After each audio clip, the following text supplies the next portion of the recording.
fun trade I sent out in a single QB format. Sent the 211 and received Jonathan Brooks. But Jonathan Brooks right now, I am willing to move any late second. You tell me 207 on, I'll take the chance on Jonathan Brooks. Jonathan Brooks, all we need this summer is a workout film, and his redraft and best ball ADP are going to move way, way up. Jonathan Brooks could fully be back this year. And we think about how valuable the Dave Canales offense was last year. You have an opportunity here to get entry into the Dave Canales offense.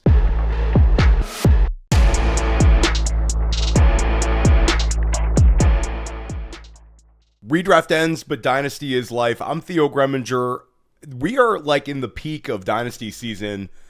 We are less than a month away from the start of the NFL draft, and Dynasty trades are going down right and left. And I'm going to talk today about a couple of Dynasty trades that I was able to make in my own leagues, specifically FFPC leagues. So you have like massive, massive events in Dynasty across all formats. Like you have your startup draft. That's always lit. There's a crazy amount of trades in every single startup.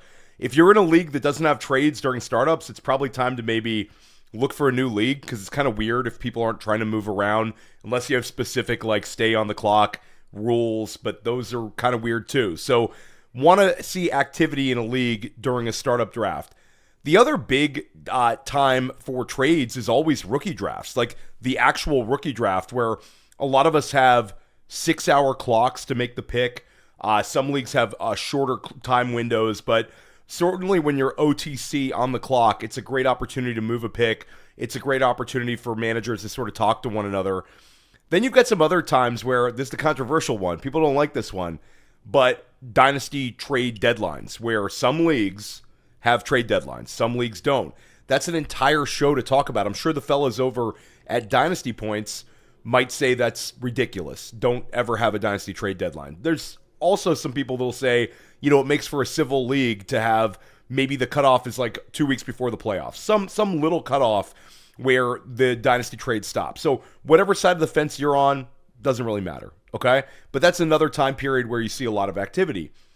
Then you see a lot of activity based on certain league formats. And the FFPC, you certainly have that, because FFPC, the general idea of the FFPC is it's a Dynasty league, but you're carrying 20 guys and 20-man rosters, and there's certain times you can go over, certain times you have to go under, but it's 20-man rosters. If you're in a traditional league, like a single QB league or even a super flex league, then you're starting a kicker and a defense, and those count towards your roster requirements. Then you've got leagues like the RotoViz Triflex format that's become very popular, which is just your standard start 10. So I know some people like me to explain that, because a lot of people play start 10.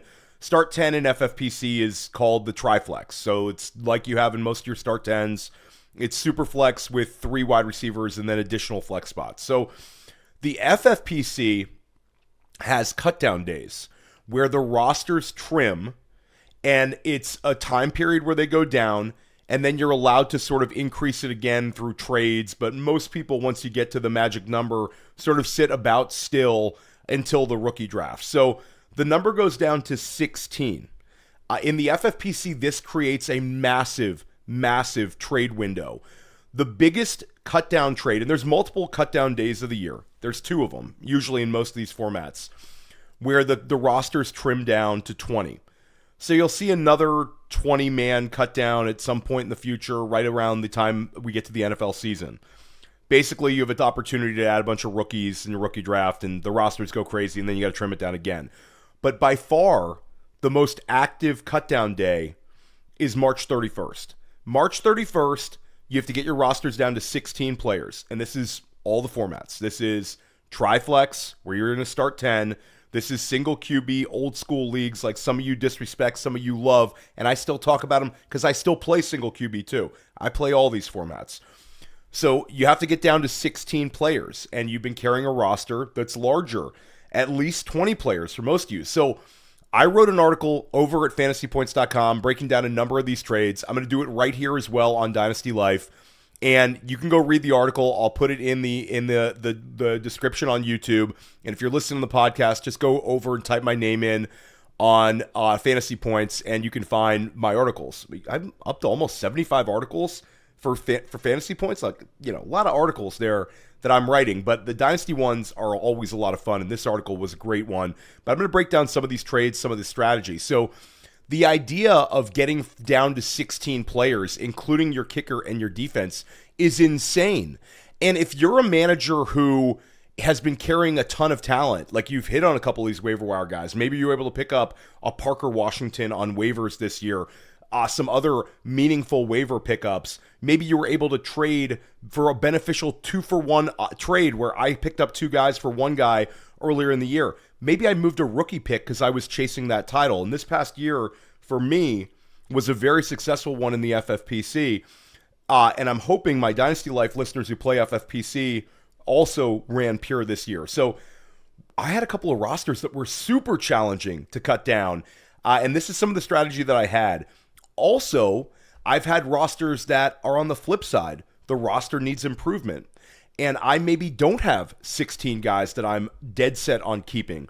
That's an opportunity to buy from some of these teams that maybe are looking to trim down. So there's an added layer of competitiveness due to the roster restrictions. Now, there's a whole nother side of this where people are going to be listening to this and say, yo, Theo, 30-man, that's what I play. I play 30-man. We don't have to worry about all this stuff because I have 30-man rosters, and that's fine. I play in those leagues too, but my favorite format is the FFPC. It's very challenging. There's these added layers plus the tight end premium scoring. So I'm going to go through a couple of the trades that I made. Some of these trades are static, and you can pull them off in a lot of Dynasty leagues. Some of these leagues are league dependent, and I think a lot of these trades that are league dependent, that's how most Dynasty trades are. So I'm seeing a lot of in the streets comments about how, yo, you can't trade any of these 2025 rookie picks. Nobody wants them. That's not happening. I'm seeing it because the fundamental nature of Dynasty leagues is you're always going to have Dynasty managers who want to embrace rookie picks no matter what. Even in a down year, they can outsmart the system. They can piecemeal it together. They can throw a bunch of rookie picks at it, and they're hoping they're going to come out of the carnage with a couple of players that become long-term assets that punch above the weight class. And what happened last year? You had always a couple of players who hit above their weight class. Jaxson Dart, you're feeling really sharp if you picked up Jaxson Dart last year in your rookie draft. You gained all sorts of value. How about Harold Fannin Jr.?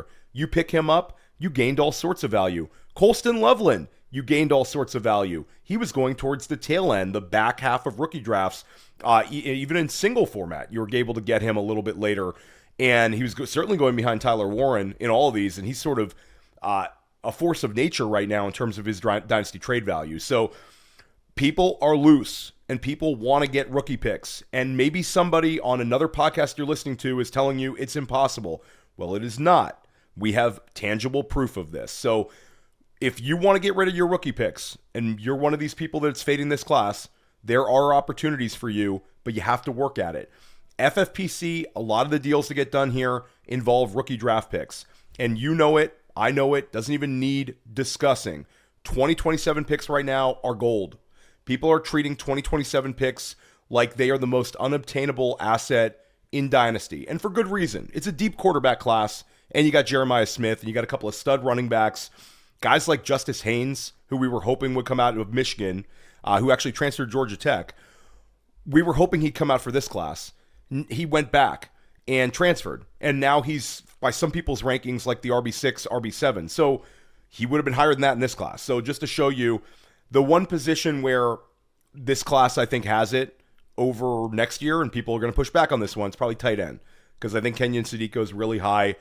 Eli Stowers we're pretty high on. So whatever you think. 2027, you know that's valuable. And you know 2026 is a little less valuable, and it's a little less wanted as an asset. But there's still going to be opportunities to trade these picks. We're going to talk about them. The FFPC structure really kind of forces you to go look at 2-for-1s, look at 3-for-1s, look at 4-for-1s, look at trades involving draft picks, even if you take it at 20% haircut. You might lose the calculator and still make a huge win for your team because you're able to get through the roster constraints. There's nothing worse than getting to March 31st and you've overvalued a guy and there's no market for him, and you get those late offers where somebody sends you like a 2027 fourth round pick for a guy that you know is worth a high second this year, and you didn't market it right.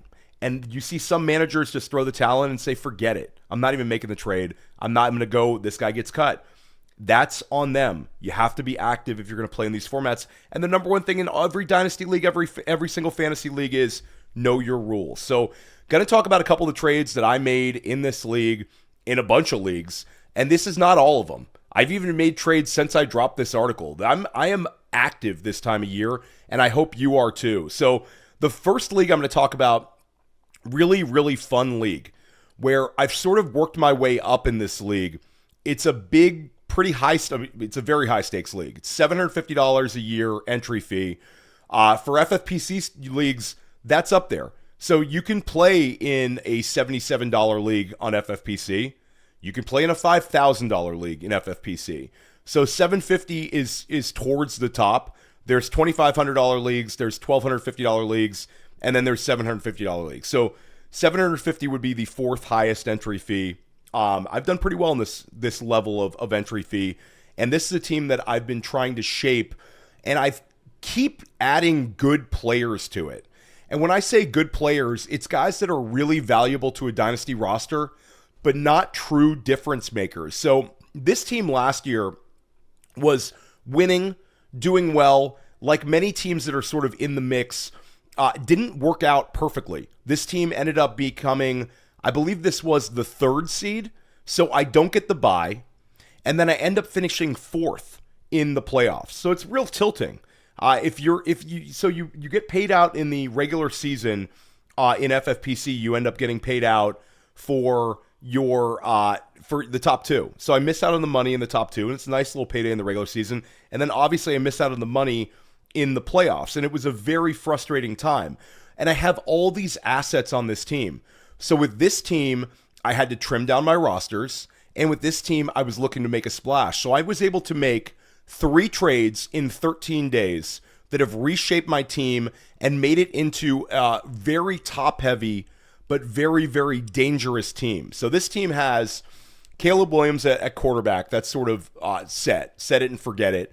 And then I had Ashton Genty at running back. I had Chase Brown at running back, who I acquired last year in a tier down trade from Bucky Irving. So I got Chase Brown plus. I end up getting for Bucky Irving last year. Used Chase Brown to sort of chase the money. And then I think I'm still good on that one. Wherever you're out on Bucky Irving, wherever you're out on Chase Brown, they're close enough. And the first trade that I sent out at this deadline, I sent out Cam Scattaboo, Rashee Rice, and the 207. And mind you, this is a single QB format. And I received Omarion Hampton and the 303. So I was able to tier up to Omarion Hampton from Rashee Rice, Cam Scattaboo, and the 207. End up getting the 303 and 207 close enough. Again, I sacrifice a little bit of delta there in the rookie picks, but with this rookie class, I think the 303 and the 207 are flat enough that there's going to be somebody I like at that 303. And then moving from Scattaboo to and Rashee Rice to Omarion Hampton, I've made sort of the bear calls on Omarion Hampton, and you saw Sigmund Bloom on this podcast talking about it. Like, I get the idea that Omarion Hampton's at the peak of his dynasty level. That argument is sound. He's right up there. He's behind the truly elite running backs, and he's being priced like a very elite running back. Redraft, best ball, and in dynasty. But Omarion Hampton's still a more valuable piece than Rashee Rice, Cam Scattaboo. So I'm able to turn basically 2 players into one, which was, I think, a really nice haul there. Made a second trade.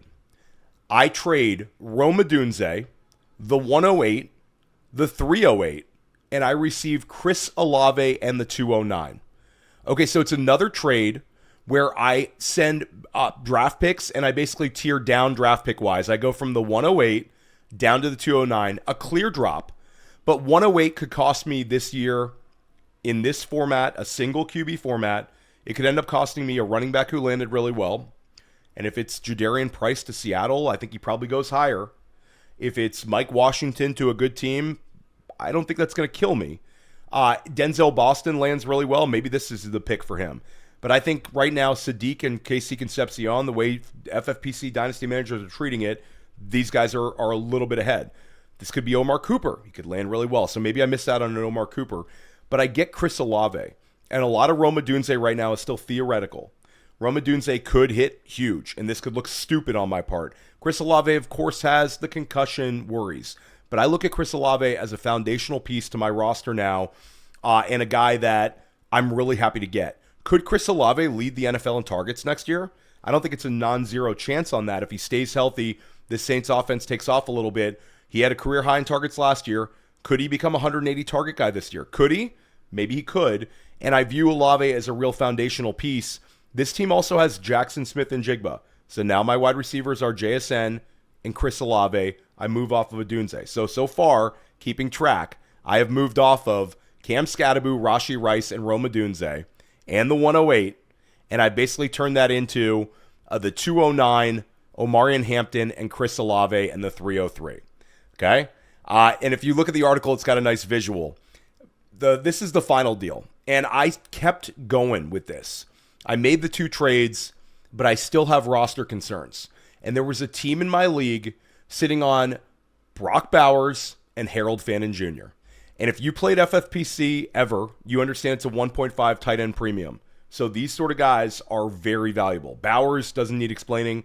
Harold Fannin Jr., rocket ship to the moon, not quite Colston Loveland in Dynasty, but you know what he is. You know what Harold Fannin Jr. is. Led Cleveland in targets, catches, receiving yards, all that. He's the real deal. He was 21 years old, coming out of the MAC, and he did it. Okay? So I'm making offers for both these guys. I'm bombing this guy with offers. And I am in multiple leagues with this manager. If you play FFPC a lot, you see a lot of the same dudes because there's a lot of high-volume guys out there who have a ton of money invested in dynasty teams. And they know what the market is. They're in a bunch of these sharp leagues, and you have to treat people with respect in all leagues. If you try to rip people off this time of year, they don't forget that. You want to be somewhat respectful with your trades. You can send your first offer, and you can play the game of countering and all that kind of stuff, but you want to send strong offers. So I start sending out strong offers for Brock Bowers, strong offers for Harold Fannin Jr. Guy tells me I need a running back back. If I'm going to move Brock Bowers or Harold Fannin, I need a running back back.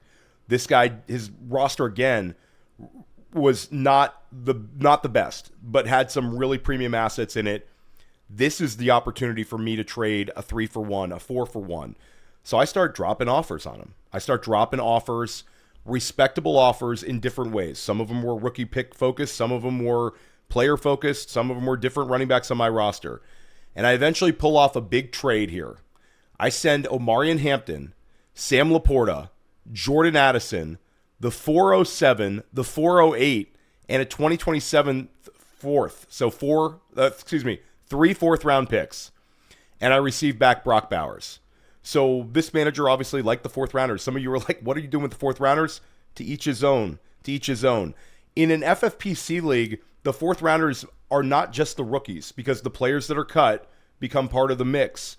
So you're going to get some interesting names available to you in the fourth round that can potentially be a handcuff running back type. Those guys are there. Maybe some rookies didn't hit last year, get sent back. The Dylan Sampsons of the world, those kind of guys end up cut.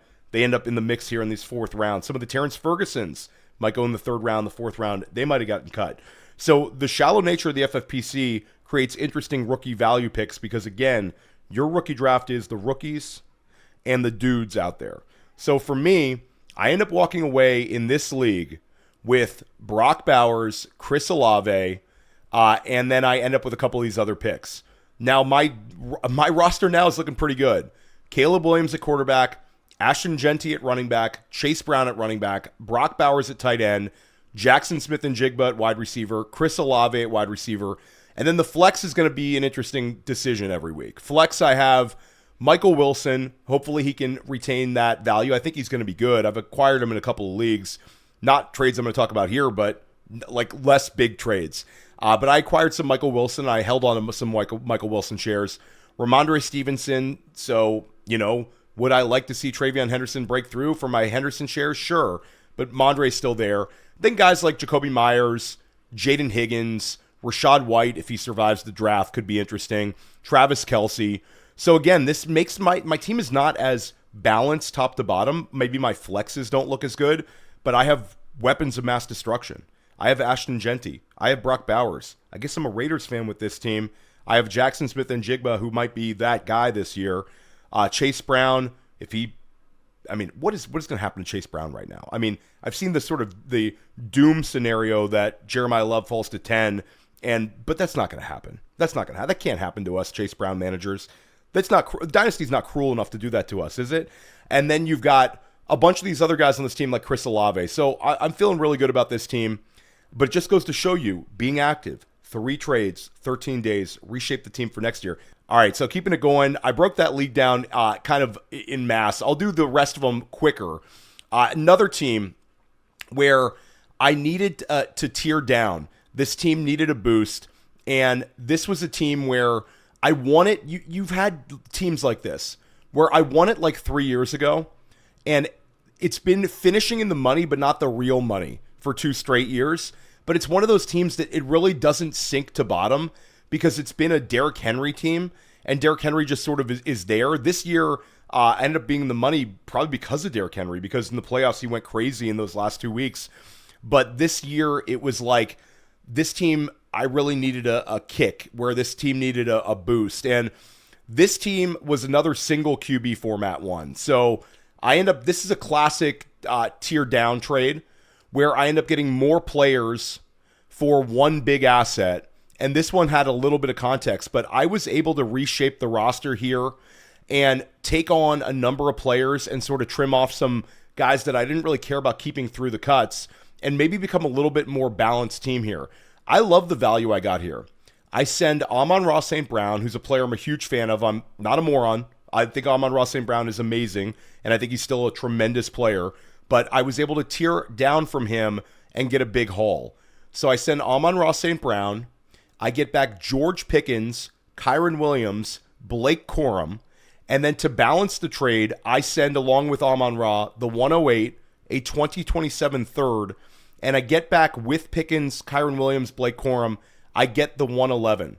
So with this team, the other manager had to cut, and I had a little flexibility. So we're able to kind of reach ahead here. Can you get this trade done in other leagues? Can I get this much on top of George Pickens for Amon-Ra St. Brown? I think it's worth asking. I think the George Pickens manager is 2 ways. I've had Scott Connor come on this podcast, who's one of the sharpest guys in Dynasty, and tell me that he thinks George Pickens and Chris Olave are wildly underrated. And those guys, the numbers they put up last year are stagnant or maybe could go up. And I think Scott's really sharp on identifying trade values. I think you find other people who are always worried about Pickens, it's all going to fall apart. What happened in Pittsburgh with the locker room stuff and the 1-year nature of the franchise tag. I think I'm more with Scott. I think Pickens is awesome. And I've traded for him in a couple places this offseason. I'm happy to pay up for Pickens. I think he's legit. I think he's an absolute wide receiver 1 in Dynasty. No question. 18 points per game last year in Dallas. So I'm able to turn this team in. And I'm able to walk away, I think, with a more balanced team. Now, A.J. Brown, all my A.J. Brown shares, I'm not moving. I am holding. I think we're going to get a trade at the NFL draft, and if not, he's A.J. Brown on Philly. It's just going to be a little bit of a drama, but A.J. Brown will have smash weeks. He's a guy you just put in your lineup. My new lineup now is Patrick Mahomes, Derrick Henry, J.K. Dobbins, and R.J. Harvey combination. Have them both on the roster. I will roll with the punches here, hoping it's Harvey, probably going to be Dobbins to start out the year. You know how it's going to go with Sean Payton. Dalton Kincaid at tight end with also TJ Hawkinson and AJ Barner. A little bit of depth, not a true impact tight end. But then the wide receivers get fun, and so do the flexes.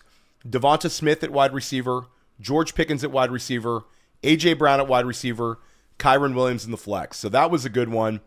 Now, I will get off the single quarterback format because you guys don't want to hear that all the time. Some of you are very, very anti. And here's a really fun trade that I made. This is a $500 Triflex league. So start 10, $500 entry. I've done well in this one. This one I've won this league 3 times, including this past year. I think our maiden startup was maybe 6 years ago at this point. So I think I've ran really pure in this one. I think I've won it like 3 times. And it was some really top-notch competition. There's one high-volume Dynasty manager you probably know in FFPC. He was competing in this league for a while, so big shout-out. He took it down. There's another one you might know if you play FFPC. He was in this one too. Took it down 1 year. So it's been tough competition. A lot of high volume guys in this one, but I've ran pure. And with this team, I ran really pure at the deadline last year. I was like in the third spot for a lot of the year, bouncing between 3 and 4. 1 and 2 were not like juggernauts, like I can catch them kind of guys. So I make a big push. Sitting on injured Malik Neighbors last year, I end up moving a Malik Neighbors share along with a Bucky Irving. This was during Bucky Irving's, there was a lot of like weirdness with the injury. Bucky Irving and Malik Neighbors I end up sending, and I get back Zay Flowers, Travis Etienne, Kenneth Walker, AJ Barner, and the big one on top, a 2026 first round pick. And the team who made the deal with me was like the 8th place team, 9th place team. He was not the worst, but he was close enough to the bottom that I knew that pick was going to be good. That pick I thought maybe would turn into Makai Lemon, maybe would turn into Carnell Tate, maybe would turn into Fernando Mendoza. But this manager ended up doing something great. In the FFPC, it's a playoff on the other side. So you have to win the first overall pick. This manager won the first overall pick. His pick goes to me, and that first round pick ended up turning into Jeremiah Love. I'm taking Jeremiah Love. If you're in my league, cat's out of the bag, I'm taking him. Doesn't matter what happens, I'm taking Jeremiah Love number 1 no matter what. So I have Jeremiah Love coming to me with this team too. This team's good. Won it all last year again, but those pieces that I got all have gained value this offseason. Like Travis Etienne signs the big contract. He's sort of locked in right now. You have, obviously, Kenneth Walker signs with the Chiefs. Huge. Zay Flowers ended up scoring a bunch of points toward the end of the year. I think he's pretty locked in. Definitely a starter in this sort of format. And I also had Mike Evans. So my team is good, but I'm kind of open-minded trying to tier up. I also made another trade earlier in the offseason. I acquired some picks. I acquired the 112. Guy wanted players. I ended up wanting the 112. I thought it would give me a little more ammunition, a little more flexibility when it came to March 31st. And I was right, because I was sitting on the 101. I'm sitting on the 112. And also ended up with I think I have the 205 or 206. I'd have to look it up. But one of those in the middle trade, second rounders. And I end up going after Jaylen Waddle in this league. And I sent an offer of 112 plus for Jaylen Waddle. And plus wasn't really anything much, but I want to get the conversation started. The manager who had Jaylen Waddle took over a team that was good, and he bought the team as an orphan on the Dynasty Depot. Dynasty Depot, shout out to those guys. Shout out to the FFPC. You can buy orphans. You want to compete in these leagues, and you say, yo, Theo, these trades, I need to be in these leagues. Go buy one. Go buy one and come play.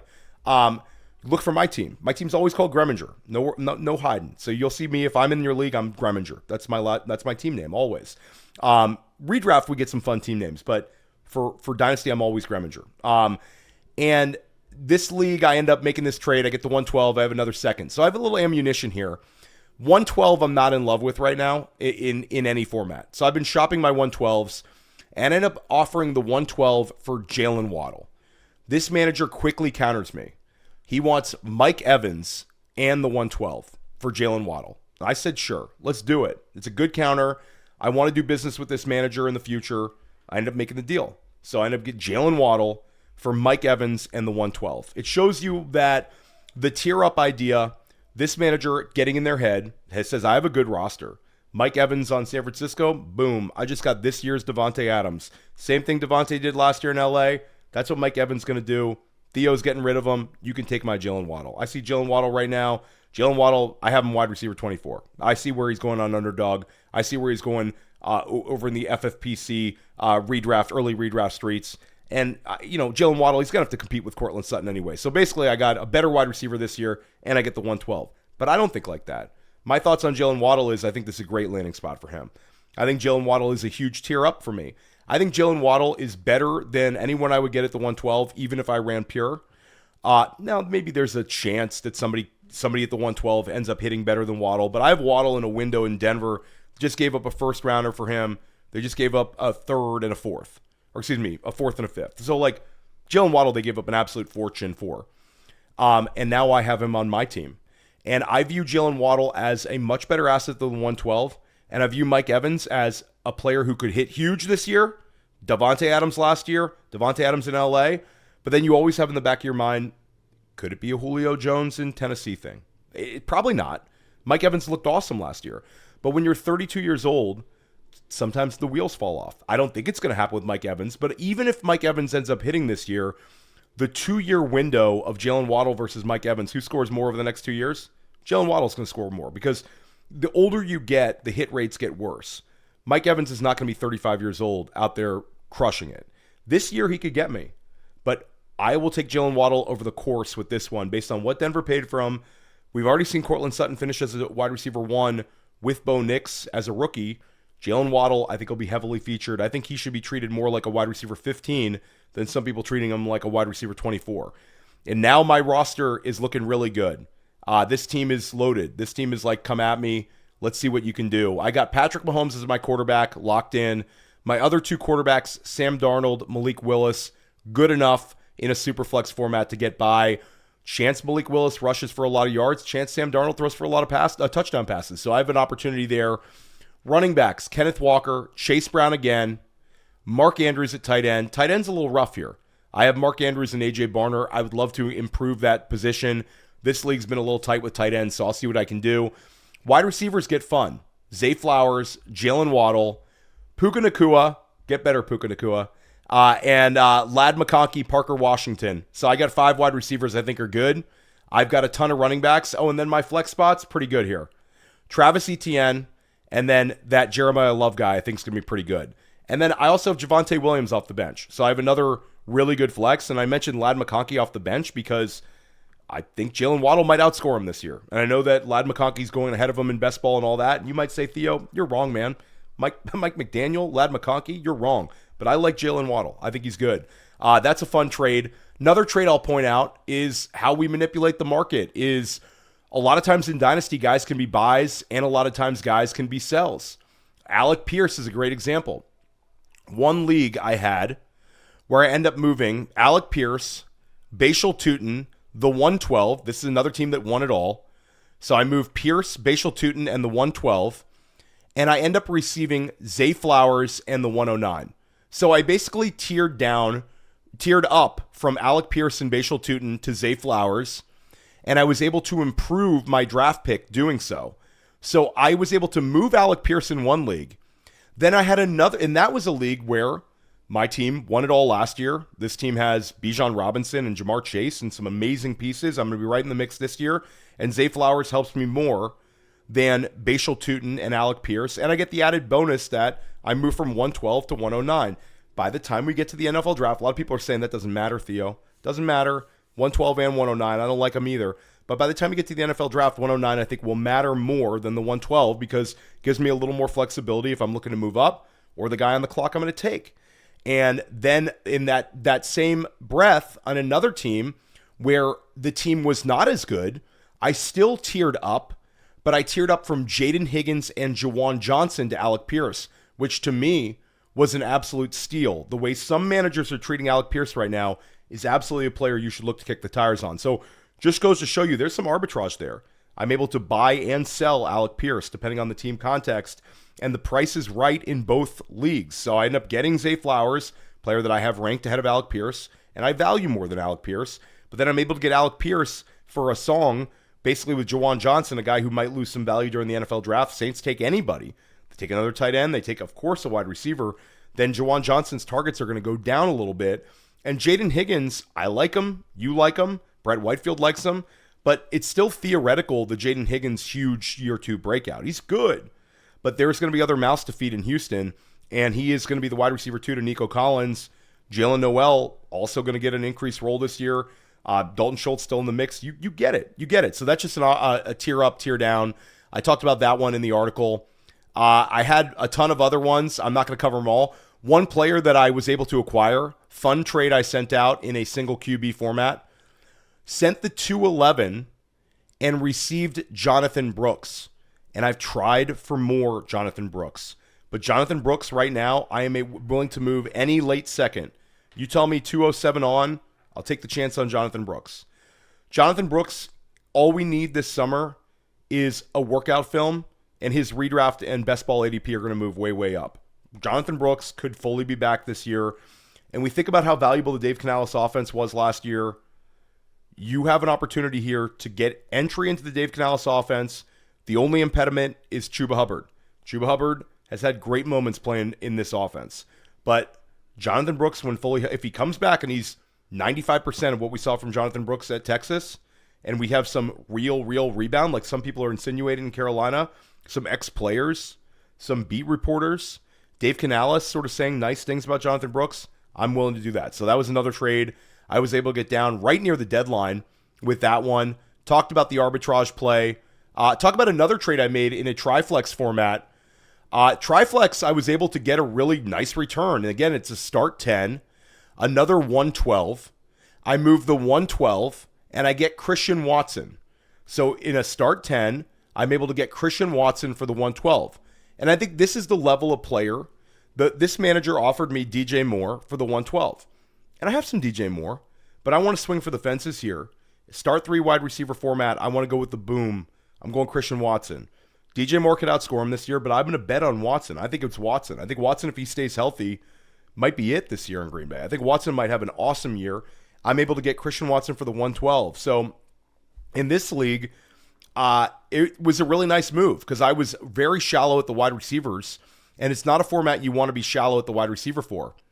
I have on this team Chris Olave, Marvin Harrison Jr., Xavier Worthy, and Wan'Dale Robinson. Wan'Dale Robinson, Xavier Worthy, Marvin Harrison Jr., Chris Olave. So like a 4-deep wide receiver. That's really dangerous that's my 4 wide receivers. So able to add Christian Watson, he comfortably slides in.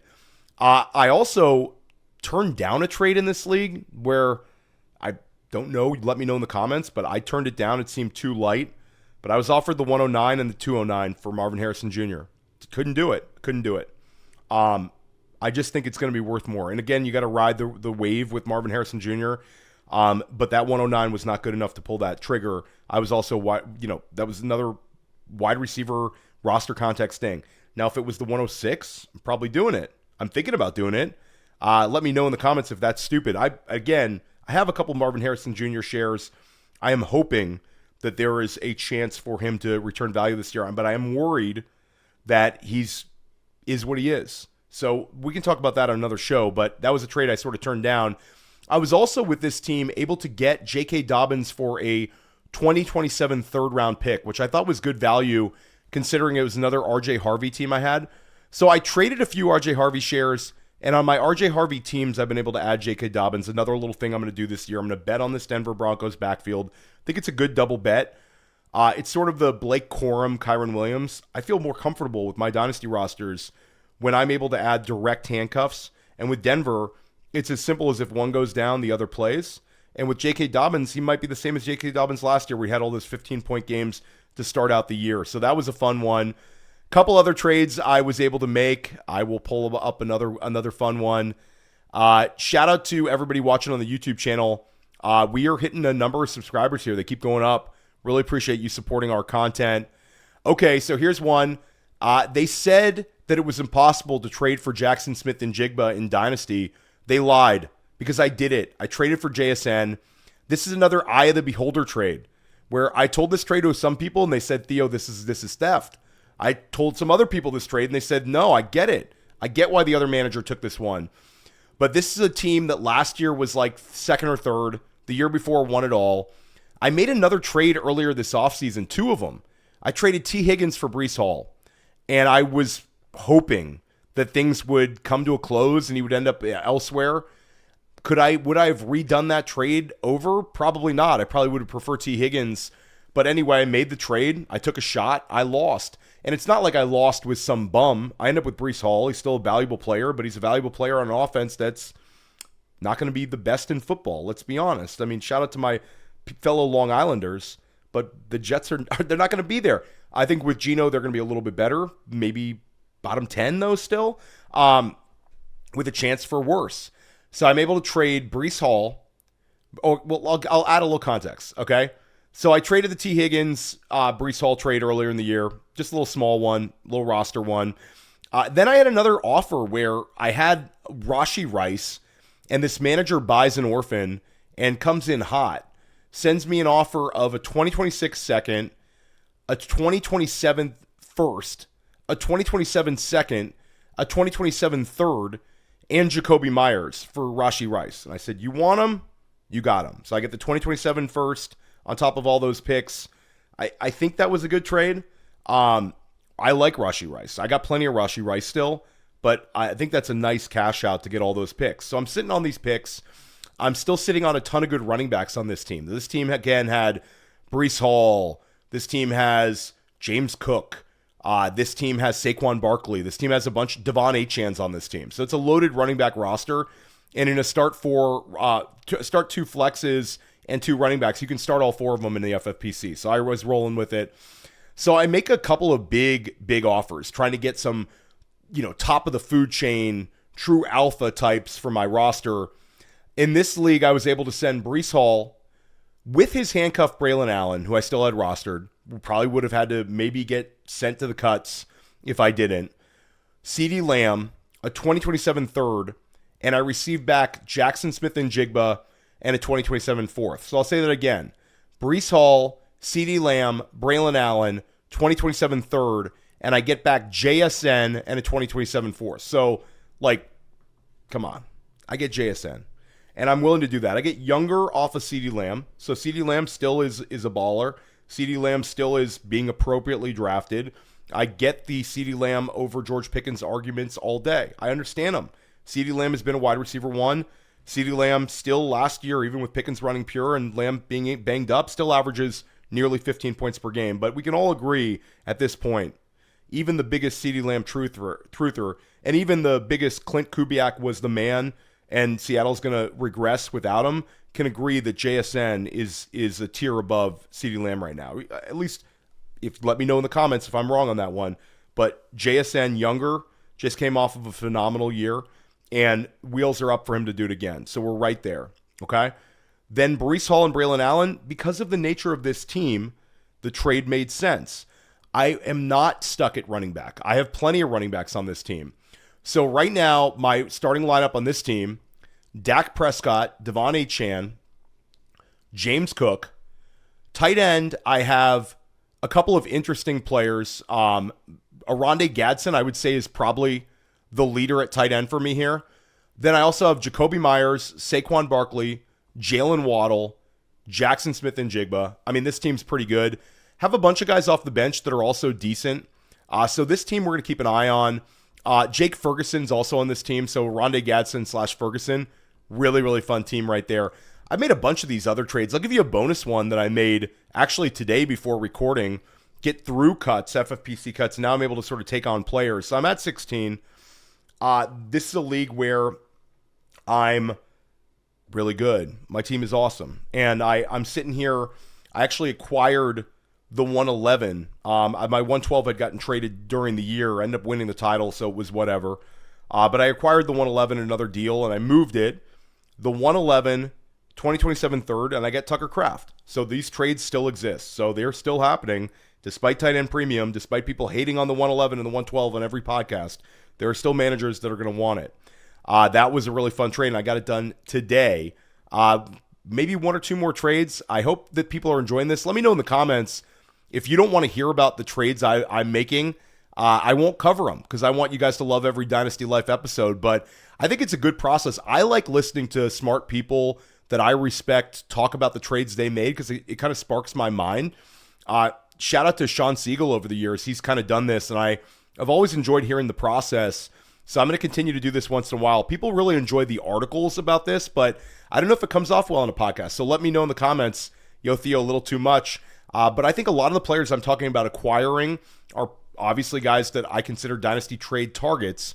It doesn't always work out. I'm not a true buys and sells guy when it comes to the sell side because team context matters. And people who speak in absolutes and say this player is absolutely a sell, absolutely a buy, probably don't have enough dynasty teams because if you play this thing long enough, you're going to understand that you have to be water. Guys can be buys and can be sells. So I'll go one more trade because this was about the most enjoyable trade I've ever made. Really fun one. Okay, and this is a $250 entry league, so not quite the $750 or the I'm in some 1250s, I'm in some 500s. This is a little lighter entry fee, but they're still competitive as hell. Some really good managers in these ones, and a lot of times these get more active. People maybe a little not looser, but more willing to reshape their roster in this format. So this was a really fun one because I won it, and I was the 112, and this manager was the 111. So you rarely get these kind of deals where the top two teams end up making a deal. But the manager that was the 111 had actually pretty top heavy roster, and I had a really deep roster. So I had to cut guys anyway. Not necessarily cut, but I had to consider getting down to the 16. It was challenging. And I had a ton of wide receivers, but I wanted the wide receiver. So I offered this manager Malik Neighbors, Rome Odunze, Matthew Golden, and then I offered it for Jamar Chase. We kind of went back and forth. So there was a counter I'm probably forgetting in this one, but it ended up becoming Jamar Chase, the 111 and the 311. And I added the 412 onto Malik Neighbors, Rome Odunze, and Matthew Golden. So, boom. Jamar Chase I get. I lose Malik Neighbors, who's amazing player, but I still have some Malik Neighbors. But I don't really need to add much context with Jamar Chase. Now, I'll also give you a trade that I made for a team that I'm building. And this team is sort of a rebuild team, absolutely a rebuild team that's just absolutely loaded with picks. And I made a very interesting trade. So I bought this team from the depot. It's a $1,250 entry Triflex league.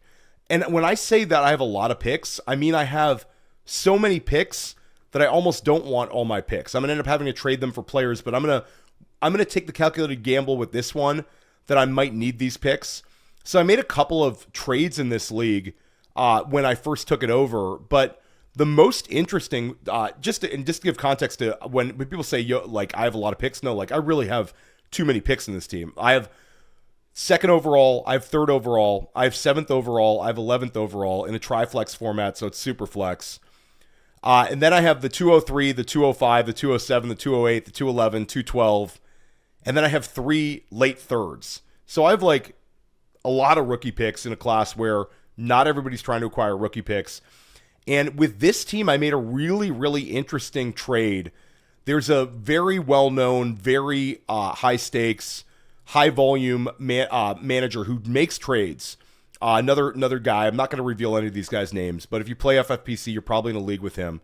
And in this league, I was able to get kind of a big trade done. And again, when I say I traded Amon-Ra St. Brown, I have a good amount of Amon-Ra still, so it's not like this is not like a burning myself. So I ended up needing a quarterback, and this manager offers me Amon-Ra St. Brown straight up, or he offers me Jaxson Dart straight up for my Amon-Ra St. Brown.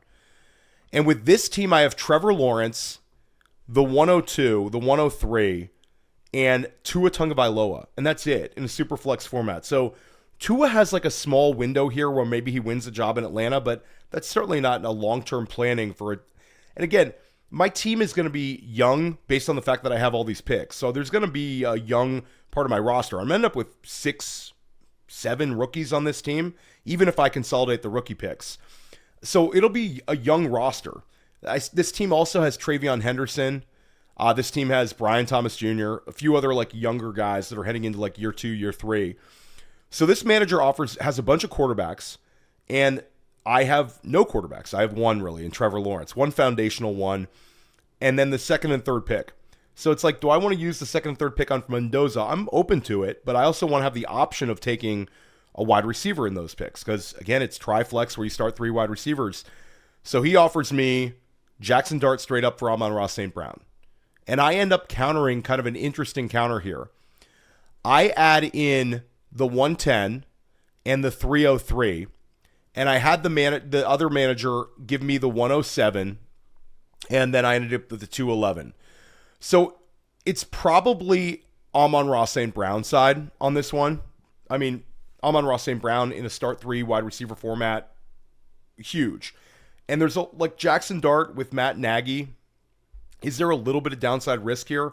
Obviously. But he's so effective as a runner, was so good last year that it's close enough here.